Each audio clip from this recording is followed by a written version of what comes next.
Ukraine Russia যুদ্ধ বন্ধে মার্কিন প্রেসিডেন্ট ডোনাল্ড ট্রাম্প প্রস্তাব করেন ২৮ দফা শান্তি পরিকল্পনার। ট্রাম্পের প্রস্তাবে বিপত্তিতে ইউক্রেন।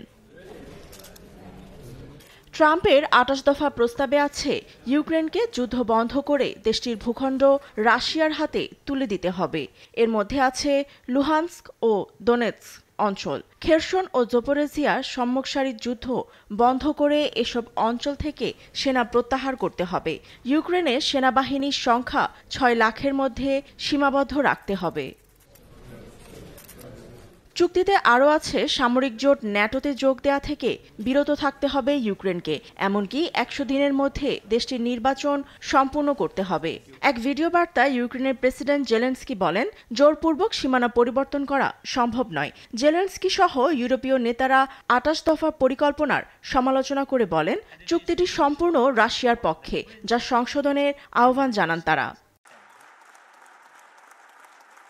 রোববার সুইজারল্যান্ডের জেনেভায় আলোচনায় প্রস্তাবটি ২৮ দফা থেকে কমিয়ে ১৯ দফা করা হয়। মার্কিন পররাষ্ট্রমন্ত্রী মার্কো রুবিও ও ইউক্রেনের প্রেসিডেন্টের চিফ অব স্টাফ আদ্রে ইয়ারমাকের নেতৃত্বে পরিবর্তন আনা হয়েছে।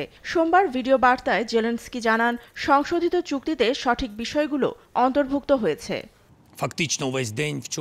আমাদের দল নতুন খসড়া প্রস্তাবের বিষয়ে রিপোর্ট করেছে। এটি সঠিক পদ্ধতি। সংবেদনশীল বিষয়গুলো নিয়ে আমি মার্কিন প্রেসিডেন্ট ট্রাম্পের সঙ্গে আলোচনা করব। ইউক্রেন কখনই শান্তির পথে বাধা হবে না, এটি আমাদের নীতি।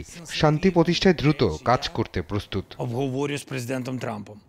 যুক্তরাষ্ট্রের ভাইস প্রেসিডেন্ট জেডি ভান্সকে শান্তি চুক্তিতে ইউরোপীয় দেশগুলোকে যুক্ত করার আহ্বান জানিয়েছেন জেলেনস্কি। কিয়েভ সহ ইউরোপীয় নেতারা দাবি করেন, রুশ বাহিনীর দখলে নেওয়া অঞ্চলগুলো স্বীকৃতি না দেয়ার, সেই সঙ্গে ন্যাটোতে যোগ দেওয়ার সিদ্ধান্ত সম্পূর্ণ ইউক্রেনের।